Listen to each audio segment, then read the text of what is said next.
बिस्मिल्लाहिर्रहमानिर्रहीम। जी, कुर्बानी के मुतालिक बहुत सारी चीज़ें जो हैं वो हमारे जहनों में बहुत सारे कॉन्सेप्ट्स जो हैं वो गडमड हैं। तो उनको क्लियर करने के लिए इंशाल्लाह आज का हमारा ये सेशन है। और ये जो पेज आपको नज़र आ रहा है ये एक बुक है। इसका नाम है आपके मसाइल और उनका हल। और इनके राइटर जो हैं मौलाना मोहम्मद यूसुफ लुधियानवी साहिब हैं। और ये सवाल जवाब पे मुश्तमिल एक किताब है। सवालन जवाबन यानी अवाम ने इनसे जो सवालात पूछे कुर्बानी के बारे में,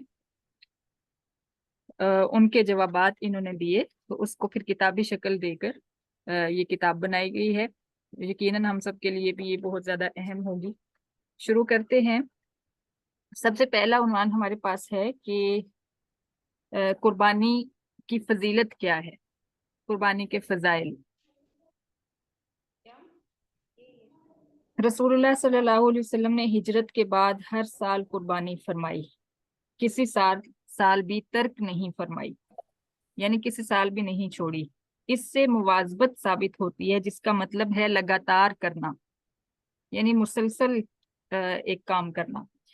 इस तरह इससे वजूब भी साबित होता है, यानी कुर्बानी का वाजिब होना जो है वो भी इससे साबित होता है। आप सल्लल्लाहु अलैहि वसल्लम ने कुर्बानी ना करने पर वईद भी फरमाई है। अहादीस में बहुत सी वईदें मज़कूर हैं, जैसे आप सल्लल्लाहु अलैहि वसल्लम का इरशाद है कि जो कुर्बानी ना करे वो हमारी ईदगाह में ना आए। कुर्बानी की बहुत सी फजीलतें हैं। मसनद अहमद की रिवायत में एक हदीस पाक है। हजरत जैद बिन अरकम रजी अल्लाह तआला अन्हु फरमाते हैं कि रसूलुल्लाह सल्लल्लाहु अलैहि वसल्लम के सहाबा किराम ने अर्ज किया कि ये कुर्बानियाँ क्या हैं। आप सल्लल्लाहु अलैहि वसल्लम ने इरशाद फरमाया, कुर्बानी तुम्हारे बाप इब्राहिम की सुन्नत है। सहाबी ने पूछा, हमारे लिए इसमें क्या सवाब है? आप सल्लल्लाहु अलैहि वसल्लम ने फरमाया, एक बाल के इवज एक नेकी। ऊन के मुतालिक फरमाया, इसके भी एक बाल के इवज एक नेकी है, यानी जो जानवर आप कुर्बान कर रहे हैं उसके हर बाल के बदले जिस्म के ऊपर जितने बाल हैं उतनी नेकियां आपके नामा अमाल में लिखती जाएंगी। सुभान अल्लाह। हजरत इब्ने अब्बास रजी अल्लाह तआला अन्हु फरमाते हैं, कुर्बानी से ज्यादा कोई दूसरा अमल नहीं है सिवाय इसके कि रिश्तेदारी का पास किया जाए। यानी रिश्तेदारी निभाना जो है वो कुर्बानी से भी ज्यादा अफसल है, लेकिन इसके बाद जो है कुर्बानी अफसल है। कुर्बानी के दिनों में कुर्बानी करना बहुत बड़ा अमल है। हदीस में है कि कुर्बानी के दिनों में कुर्बानी से ज्यादा कोई चीज अल्लाह ताला को महबूब नहीं। और कुर्बानी करते वक्त खून का जो कतरा जमीन पर गिरता है वो गिरने से पहले अल्लाह ताला के यहाँ मकबूल हो जाता है। सुभान अल्लाह। अब अगला पॉइंट है, कुर्बानी किस पर वाजिब है। चंद सूरतों में कुर्बानी करना वाजिब है। नंबर एक, आपने अब इसमें देखना है कि अगर आप या मैं इसके अंदर शामिल हैं तो फिर हम पे कुर्बानी वाजिब है। हमने वो कुर्बानी ईद पे करनी होगी इंशाल्लाह। नंबर एक, किसी शख्स ने कुर्बानी की मन्नत मानी हो तो उस पर कुर्बानी करना वाजिब हो गया। नंबर दो, किसी शख्स ने मरने से पहले कुर्बानी की वसीयत की हो और इतना माल छोड़ा हो कि इसके तिहाई माल से कुर्बानी की जा सके तो इसकी तरफ से कुर्बानी करना वाजिब है। यानी वैसे तो उसका माल तरके में शामिल हो जाता है, लेकिन माल का तीसरा हिस्सा अगर इतना है, तीन हिस्से करें उसमें से एक हिस्सा खैरात करने की इजाजत होती है, तो उस तीसरे हिस्से में जो खैरात करने की इजाजत है वो अगर इतना हो कि उससे जानवर खरीदा जा सके तो कुर्बानी करना जो है मरने वाले की तरफ से वाजिब है, उसकी वसीयत पूरी करना वाजिब है। नंबर तीन, जिस शख्स पर सदका फितर वाजिब है उस पर कुर्बानी के दिनों में कुर्बानी करना भी वाजिब है। बस जिस शख्स के पास रिहायशी मकान, खाने पीने का सामान, इस्तेमाल के कपड़ों और रोजमर्रा इस्तेमाल की दूसरी चीजों के अलावा, यानी इन चीजों के अलावा 52.5 तोला चांदी की मालियत का नकद रुपया, माले तिजारत या दीगर सामान हो, उस पर कुर्बानी करना वाजिब है। नंबर नंबर चार है, मसलन एक शख्स के पास दो मकान हैं, एक मकान उसकी रिहाइश का है और दूसरा खाली है, तो उस पर कुर्बानी वाजिब है, जबकि इस खाली मकान की कीमत 52.5 तोला चांदी की मालियत के बराबर हो। जाहिर है कि मकान ज्यादा ही होता है इस मालियत से। नंबर पाँच, या मसलन एक मकान में वो खुद रहता है और दूसरा मकान किराया पर उठाया है, तो उस पर भी कुर्बानी वाजिब है। अलबत्ता अगर उसका जरिया मुआश यही मकान का किराया है تو یہ بھی ضروریات زندگی میں شمار ہوگا، اس پر قربانی کرنا واجب نہیں ہوگی۔ اگلا پوائنٹ ہے، یا مثلاً کسی کے پاس 2 گاڑیاں ہیں، ایک عام استعمال کی ہے اور دوسری زائد، تو اس پر بھی قربانی واجب ہے۔ اگلا پوائنٹ ہے، یا مثلاً کسی کے پاس 2 پلاٹ ہیں، ایک اس کے سکونتی مکان کے لیے ہے، یعنی وہ خود اس میں رہتا ہے، رہنے کے لیے اس نے پلاٹ لیا ہے، اور دوسرا جو ہے زائد ہے، تو اس کے دوسرے پلاٹ کی قیمت 52.5 تولہ چاندی کی مالیت کے برابر ہو تو اس پر قربانی واجب ہے۔ ظاہر ہے کہ پلاٹ مہنگا ہی ہوگا تو اس پر قربانی بنے گی۔ عورت کا مہر اگر اتنی مالیت کا ہو تو اس پر بھی قربانی واجب ہے، یعنی 52.5 تولے چاندی سے زیادہ یا اس کے برابر قیمت جو ہے وہ عورت مہر وصول کرے خاوند سے تو اس پر بھی قربانی بنتی ہے۔ یا صرف والدین کی طرف سے دیا گیا زیور اور استعمال سے زائد کپڑے نصاب کی مالیت کو پہنچتے ہوں تو اس پر بھی قربانی کرنا واجب ہے۔ اگلا پوائنٹ ہے، ایک شخص ملازم ہے، اس کی ماہانہ تنخواہ سے اس کے اہل و عیال کی گزر بسر ہو سکتی ہے، پس انداز نہیں ہو سکتی، یعنی بچا کے وہ نہیں رکھ سکتا، تو اس پر قربانی واجب نہیں، جبکہ اس کے پاس کوئی اور مالیت بھی نہ ہو۔ اگلا پوائنٹ ہے، ایک شخص کے پاس زرعی اراضی ہے، یعنی زمین ہے جس میں زراعت کرتا ہے، جس کی پیداوار سے اس کی گزر اوقات ہوتی ہے، وہ زمین اس کی ضروریات میں سے سمجھی جائے گی۔ زرعی اراضی جو ہے اس کے اوپر جو ہے جس سے وہ کماتا ہے، جو اس کا ذریعہ معاش ہے، اگر صرف وہی ہے، اس کے علاوہ کوئی چیز نہیں مزید اس کے پاس، تو پھر قربانی نہیں ہوگی اس پہ۔ ایک شخص کے پاس ہل جوتنے کے لیے بیل اور دودھ دینے والی گائے بھینس کے علاوہ مویشی اتنے ہیں کہ ان کی مالیت نصاب کو پہنچتی ہے تو اس پر قربانی کرنا واجب ہے، یعنی ضرورت سے زائد جانور کسی نے پال رکھے ہیں جس سے وہ بچت کر کے جو ہے سیونگ کر سکتا ہے۔ جو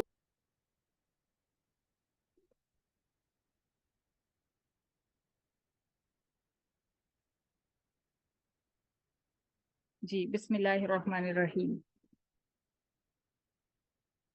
ایک شخص صاحب نصاب نہیں، نہ قربانی اس پر واجب ہے، لیکن اس نے شوق سے قربانی کا جانور خرید لیا تو اب اس کے اوپر قربانی واجب ہو گئی۔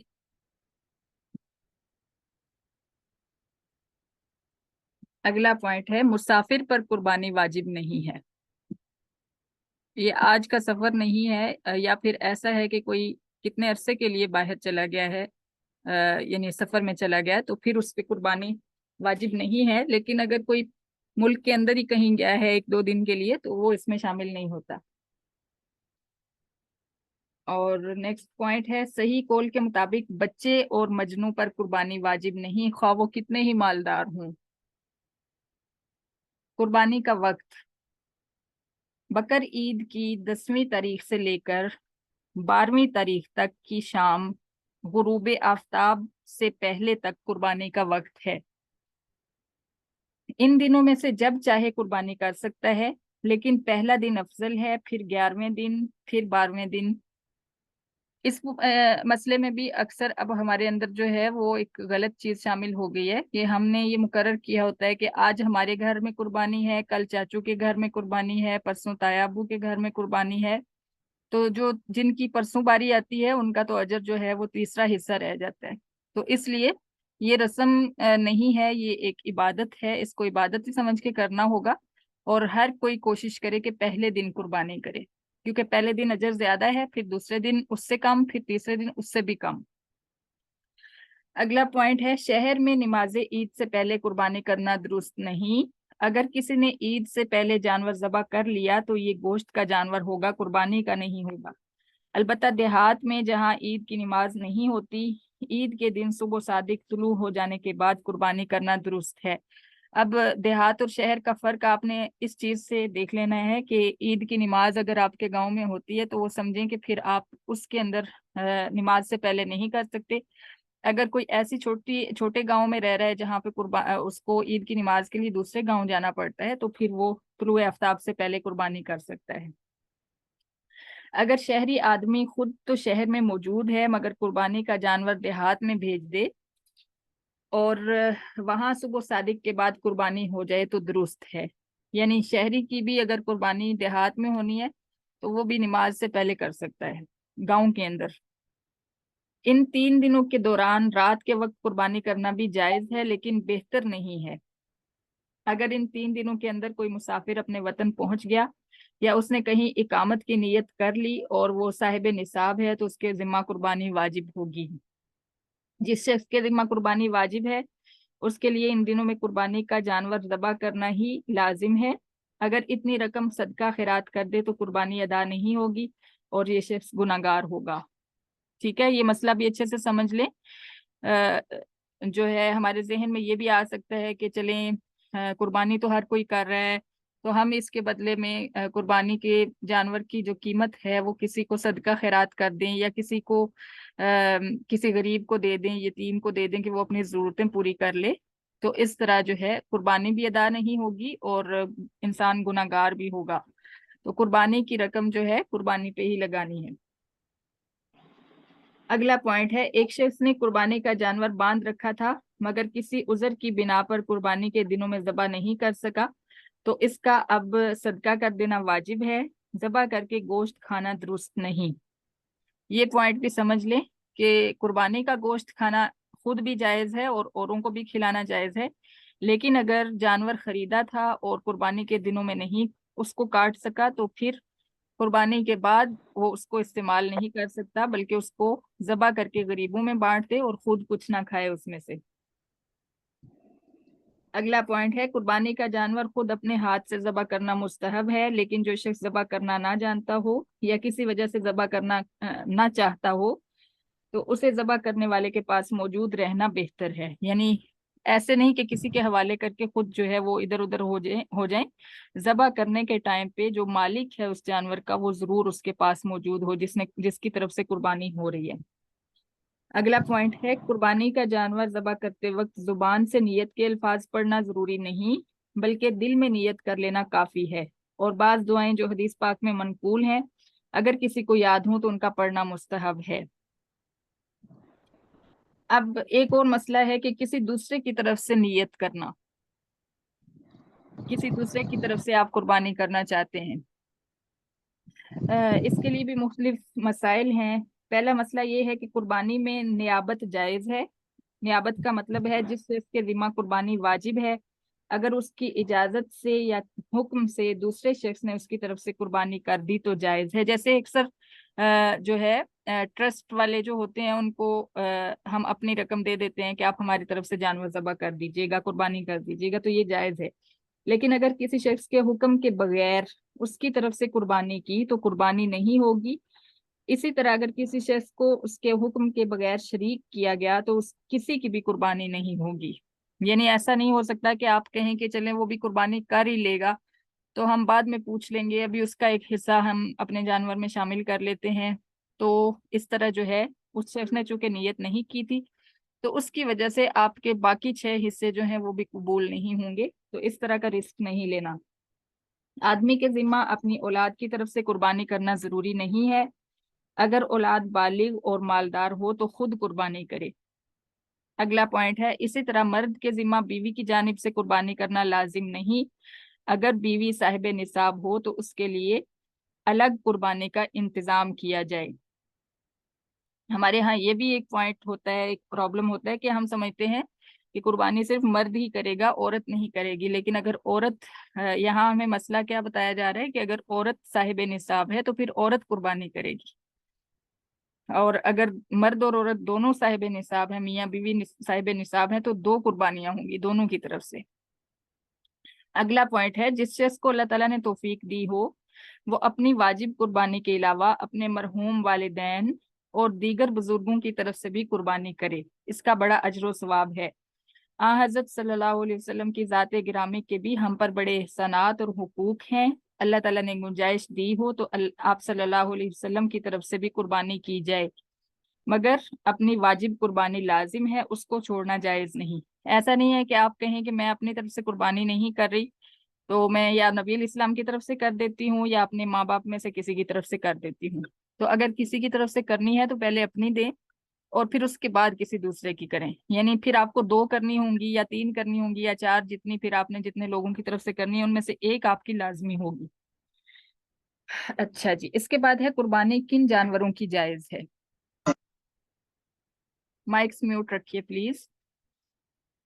पहले नंबर पे है बकरी, बकरा, भेड़, दुम्बा, गाय, बैल, भैंस, भैंसा, ऊंट, ऊंटनी। इन जानवरों की कुर्बानी दुरुस्त है, इनके अलावा किसी और जानवर की कुर्बानी दुरुस्त नहीं। दूसरा पॉइंट है गाय, भैंस, ऊंट में अगर 7 आदमी शरीक होकर कुर्बानी करें तो भी दुरुस्त है, मगर जरूरी है कि किसी का हिस्सा 7वें हिस्से से कम ना हो। यानी ऐसा नहीं कि एक इंसान कहे कि मैं 1.5 हिस्सा ले लेता हूँ और एक कहे कि चलो मैं आधा हिस्सा ले लेता हूँ, तो इस तरह हम 7 हिस्से पूरे कर लेते हैं। तो वो जो आधे वाला और 1.5 वाला है वो नहीं लगेगा, पूरा पूरा हिस्सा लेना होगा। और ये भी शर्त है कि सबकी नीयत कुर्बानी या अकीके की हो। इससे एक और चीज भी हमें समझ आती है कि कुर्बानी के जानवर में आप अकीके का भी हिस्सा जो है वो शामिल कर सकते हैं। सिर्फ गोश्त खाने की नीयत के लिए हिस्सा रखना मकसूद ना हो। अगर एक आदमी की नीयत भी दुरुस्त ना हो तो किसी की भी कुर्बानी सही ना होगी। इसलिए कुर्बानी करते हुए अगर किसी के जानवर में हिस्सा डालना है तो वो सारे लोग जो हैं एक जहनियत के, एक अकीदे के हों, उन सब की नीयत दुरुस्त हो, तब ही बाकी सब की भी कुर्बानी कबूल होगी। किसी एक की नीयत की खराबी की वजह से बाकियों की भी कुर्बानी जो है वो जाया हो जाएगी। अगला पॉइंट है किसी ने कुर्बानी के लिए गाय खरीदी और खरीदते वक्त ये नीयत की थी कि दूसरे लोगों को भी इसमें शरीक कर लेंगे, और बाद में दूसरे लोगों का हिस्सा रख लिया तो ये दुरुस्त है। लेकिन अगर गाय खरीदते वक्त दूसरे लोगों की को शरीक करने की नीयत नहीं थी, बल्कि पूरी गाय अपनी तरफ से कुर्बानी करने की नीयत थी, मगर आप दूसरों को भी शरीक करना चाहता है, तो ये देखेंगे कि आया उस शख्स के जिम्मा कुर्बानी वाजिब है या नहीं। अगर वाजिब है तो दूसरों को भी शरीक तो कर सकता है, मगर बेहतर नहीं है। और अगर इसके जिम्मा कुर्बानी वाजिब नहीं थी तो दूसरों को शरीक करना दुरुस्त नहीं है। ये पॉइंट थोड़ा सा टिपिकल है, ये आपको उल्टा लग रहा होगा कि जिस पर वाजिब है वो तो दूसरों को शरीक कर सकता है, लेकिन जिस पर वाजिब नहीं है वो दूसरों को क्यों नहीं शरीक कर सकता। तो इसी टाइप के कुछ मसाइल आगे भी हम पढ़ लेंगे इंशाल्लाह। तो जब सारे मसले पढ़ लेंगे तो फिर इसकी जो रीजन है वो बता दी जाएगी। अगला पॉइंट है अगर कुर्बानी का जानवर गुम हो गया और उसने दूसरा खरीद लिया।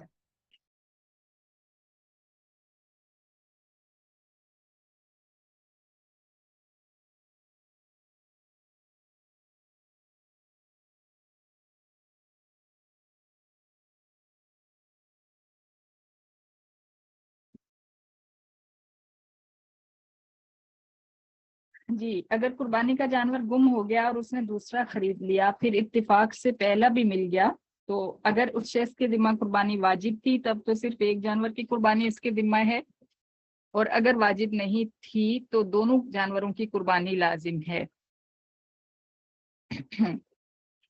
अगला पॉइंट है बकरी अगर 1 साल से कम उम्र की हो तो ख्वाह एक ही दिन की कमी हो तो उसकी कुर्बानी करना दुरुस्त नहीं, पूरे साल की हो तो दुरुस्त।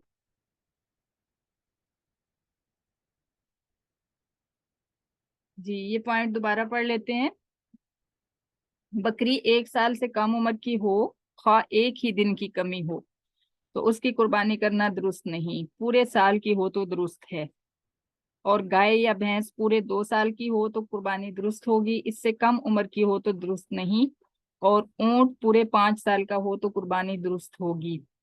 अगला पॉइंट है भेड़ या दुम्बा अगर 6 महीने से जायद का हो और इतना मोटा ताजा हो कि अगर पूरे साल वाले भेड़ दुम्बू के दरमियान छोड़ा जाए तो फर्क मालूम ना हो, तो इसकी कुर्बानी करना दुरुस्त है, और अगर कुछ फर्क मालूम होता हो तो कुर्बानी दुरुस्त नहीं। अगला पॉइंट है जो जानवर अंधा या काना हो या उसकी एक आंख की तिहाई रोशनी या इससे जायद जाती रही हो, या एक कान तिहाई या तिहाई का मतलब है तीसरा हिस्सा उसका तकरीबन, या तिहाई से ज्यादा कट गया हो, तो उसकी कुर्बानी करना दुरुस्त नहीं है। एक जानवर इतना लंगड़ाता हो कि सिर्फ 3 पाँव से चलता हो, चौथा पाँव जमीन पर रखता ही नहीं, या रखता है मगर इससे चल नहीं सकता, तो उसकी कुर्बानी दुरुस्त नहीं। और अगर चलने में चौथे पाँव का सहारा तो लेता है मगर लंगड़ा कर चलता है, तो उसकी कुर्बानी दुरुस्त है। अगर जानवर इतना दुबला हो कि उसकी हड्डियों में गूदा तक ना रहा हो, तो उसकी कुर्बानी दुरुस्त नहीं है, यानी बहुत ज्यादा लागर जानवर जो है उसकी कुर्बानी दुरुस्त नहीं है। جس جانور کے دانت بالکل نہ ہوں یا زیادہ دانت جھڑ گئے ہوں اس کی قربانی درست نہیں۔ جس جانور کے پیدائشی کان نہ ہوں اس کی قربانی کرنا درست نہیں۔ اگر کان تو ہوں مگر چھوٹے ہوں تو اس کی قربانی درست ہے۔ اگر جانور کے پیدائشی طور پر سینگ نہ ہوں اس کی قربانی درست ہے، اور اگر سینگ تھے مگر ٹوٹ گئے تو اگر صرف اوپر سے خول اترا ہے اندر کا گودا باقی ہے تو قربانی درست ہے، اور اگر جڑ ہی سے نکل گئے ہیں تو اس کی قربانی کرنا درست نہیں۔ خصی جانور کی قربانی جائز بلکہ افضل ہے۔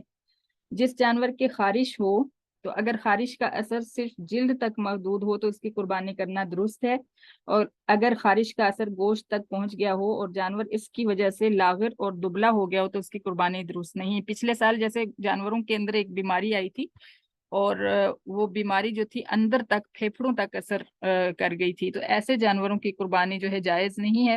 اگر کسی کی صرف سکن تھوڑی سی خراب ہے تو اس کی جو ہے قربانی کی جا سکتی ہے۔ اگر جانور خریدنے کے بعد اس میں کوئی عیب ایسا پیدا ہو گیا جس کی وجہ سے اس کی قربانی درست نہیں، تو اگر یہ شخص صاحب نصاب ہے اور اس پر قربانی واجب ہے تو اس کی جگہ تندرست جانور خرید کر قربانی کرے، اور اگر اس شخص کے ذمہ قربانی واجب نہیں تھی تو وہ اسی جانور کی قربانی کر دے۔ اور جانور پہلے تو صحیح سالم تھا، یہ اگلا پوائنٹ ہے اس کا، یہ جانور پہلے تو صحیح سالم تھا مگر ذبح کرتے وقت جو اس کو لٹایا تو اس کی وجہ سے اس میں کچھ عیب پیدا ہو گیا تو اس کا کوئی حرج نہیں، اس کی قربانی درست ہے۔ اگلا پوائنٹ ہے کہ قربانی کا گوشت جو ہے اس کو کیسے تقسیم کیا جائے گا۔ قربانی کا گوشت اگر کئی آدمیوں کے درمیان مشترک ہو تو اس کو اندازے سے تقسیم کرنا جائز نہیں، بلکہ خوب احتیاط سے تول کر برابر حصہ کرنا درست ہے۔ ہاں، اگر کسی کے حصے میں سر اور پاؤں لگا دیے جائیں تو اس کے وزن کے حصے میں کمی جائز ہے۔ نمبر 2، قربانی کا گوشت خود کھائے، دوست احباب میں تقسیم کرے، غریب مسکینوں کو دے، اور بہتر یہ ہے کہ اس کے 3 حصے کرے، ایک اپنے لیے اور ایک دوست احباب عزیز و اقارب کو ہدیہ دینے کے لیے، اور ضرورت مند اور تیسرا حصہ جو ہے وہ ضرورت مند ناداروں میں تقسیم کرنے کے لیے۔ الغرض کم از کم 1/3 حصہ خیرات کر دے، لیکن اگر کسی نے 1/3 سے کم گوشت خیرات کیا، باقی سب کھا لیا یا عزیز و اقارب کو دے دیا تب بھی گناہ نہیں ہے۔ قربانی کی کھال اپنے استعمال کے لیے رکھ سکتا ہے، کسی کو ہدیہ بھی کر سکتا ہے، لیکن اگر اس کو فروخت کر دیا تو اس کے پیسے نہ خود استعمال کر سکتا ہے نہ کسی دولت مند کو دینا جائز ہے، بلکہ کسی غریب پر صدقہ کر دینا واجب ہے۔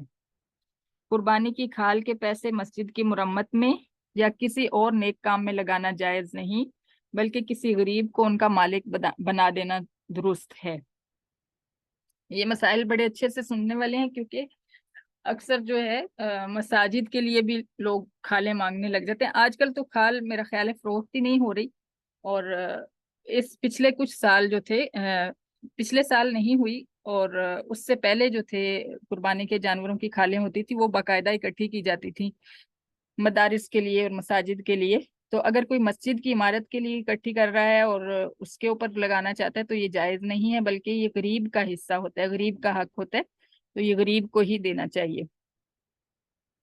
اگلا پوائنٹ ہے قربانی کی کھال یا اس کی رقم کسی ایسی جماعت یا انجمن کو دینا درست نہیں جس کے بارے میں یہ اندیشہ ہو کہ وہ مستحقین کو نہیں دیں گے، بلکہ جماعتی پروگراموں میں مثلاً کتابوں اور رسالوں کی طباعت و اشاعت میں یا ہاسپٹل کی تعمیر میں یا کارکنوں کی تنخواہوں وغیرہ میں خرچ کر دیں گے۔ تو کیونکہ ایسے لوگوں کو دینا جو ہے جائز نہیں ہے، کیونکہ اس رقم کا کسی فقیر کو مالک بنانا ضروری ہے۔ البتہ ایسے ادارے کو دینا درست ہے جو واقعی مستحقین میں تقسیم کرے۔ قربانی کے جانور کا دودھ نکال کر استعمال کرنا یا اس کی پشم اتارنا درست نہیں۔ پشم یعنی اس کی کھال کے اوپر جو بال ہوتے ہیں وہ اتارنا درست نہیں۔ اگر اس کی ضرورت ہو تو وہ رقم صدقہ کر دینی چاہیے، یعنی اگر آپ نے اس جانور کا دودھ نکالا یا پھر اس کے بال اتار کر اس کو آپ نے پھر خرید لینا ہے، یعنی جانور تو آپ کا اپنا ہی تھا لیکن قربانی کی نیت سے لیا ہوا ہے، تو وہ دودھ یا پھر اس کی کھال کے اوپر جو بال ہیں اس کی رقم آپ نے صدقہ کرنی ہوگی اپنے پاس سے۔ قربانی کے جانور کی جھول اور رسی بھی صدقہ کر دینی چاہیے، یعنی جس رسی کے ساتھ آپ نے اس کو باندھا ہوا ہے اور اس کے اوپر اگر کوئی آپ نے چادر وغیرہ جو اسپیشلی اسی کے اوپر ڈالنے کے لیے لی ہوئی ہے تو وہ بھی صدقہ کر دیں۔ قربانی کی کھال یا گوشت قصاب کو اجرت میں دینا جائز نہیں۔ ایسا ہوتا ہے نا کہ قصاب جو ہے وہ اس کے لیے الگ سے اجرت ہوتی ہے، تو کچھ لوگ ایسے کرتے ہیں کہ اس کو کہتے ہیں کہ چلو کھال ہی تم لے جاؤ اور تھوڑا سا گوشت اس کو دے دیا تو اسے کہا کہ یہی تمہاری اجرت ہے، تو اس طرح جائز نہیں ہے۔ اگر آپ نے اس کو دینا ہے تو وہ قربانی میں سے دیا جائے گا، اجرت الگ سے دینی ہوگی، اجرت یعنی اس کی مزدوری جو ہے۔ اسی طرح امام یا مؤذن کو بطور اجرت دینا بھی درست نہیں۔ چند غلطیوں کی اصلاح۔ بعض لوگ یہ غلطی کرتے ہیں کہ طاقت نہ ہونے کے باوجود شرم کی وجہ سے قربانی کرتے ہیں کہ لوگ یہ کہیں گے کہ انہوں نے قربانی نہیں کی۔ محض دکھاوے کے لیے قربانی کرنا درست نہیں، جس سے واجب حقوق فوت ہو جائیں، یعنی آپ کی ضرورت کہیں اور تھی لیکن آپ نے صرف لوگوں کو دکھانے کے لیے قربانی کر دی کہ کوئی یہ نہ کہے کہ انہوں نے قربانی نہیں دی۔ اس بات سے بچنے کے لیے قربانی جائز نہیں ہے۔ بہت سے لوگ محض گوشت کھانے کی نیت سے قربانی کی نیت کر لیتے ہیں، اگر عبادت کی نیت نہ ہو تو ان کو ثواب نہیں ملے گا، اور اگر ایسے لوگوں نے کسی اور کے ساتھ حصہ رکھا ہو تو اس کی بھی قربانی نہیں ہوگی۔ بعض لوگ یہ سمجھتے ہیں کہ گھر میں ایک قربانی ہو جانا کافی ہے، اس لیے لوگ ایسا کرتے ہیں کہ ایک سال اپنی طرف سے قربانی کر لی، ایک سال بیوی کی طرف سے کر لی، ایک سال بیٹے کی طرف سے، ایک سال بیٹی کی طرف سے، اور ایک سال مرحوم والد کی طرف سے، ایک سال مرحومہ والدہ کی طرف سے۔ خوب یاد رکھنا چاہیے کہ گھر کے جتنے افراد پر قربانی واجب ہو ان میں سے ہر ایک کی طرف سے قربانی کرنا واجب ہے۔ مثلا میاں بیوی اگر دونوں صاحب نصاب ہوں تو دونوں کی طرف سے 2 قربانیاں لازم ہیں۔ اسی طرح اگر باپ بیٹا دونوں صاحب نصاب ہوں تو خواہ اکٹھے رہتے ہوں مگر ہر ایک کی طرف سے الگ الگ قربانی واجب ہے۔ بعض لوگ یہ سمجھتے ہیں کہ قربانی عمر بھر میں ایک دفعہ کر لینا کافی ہے، یہ خیال بالکل غلط ہے، بلکہ جس طرح زکوٰۃ اور صدقہ فطر ہر سال واجب ہوتا ہے اسی طرح ہر صاحب نصاب پر قربانی ہر سال واجب ہے۔ بعض لوگ گائے یا بھینس میں حصہ رکھ لیتے ہیں اور یہ نہیں دیکھتے کہ جن لوگوں کے حصے رکھے ہیں وہ کیسے لوگ ہیں، یہ بڑی غلطی ہے۔ اگر 7 حصے داروں میں سے ایک بھی بے دین یا اس نے قربانی کی نیت نہیں کی بلکہ محض گوشت کھانے کی نیت کی تو سب کی قربانی برباد ہوگی۔ اس لیے حصہ ڈالتے وقت حصہ داروں کا انتخاب بڑی احتیاط سے کرنا چاہیے۔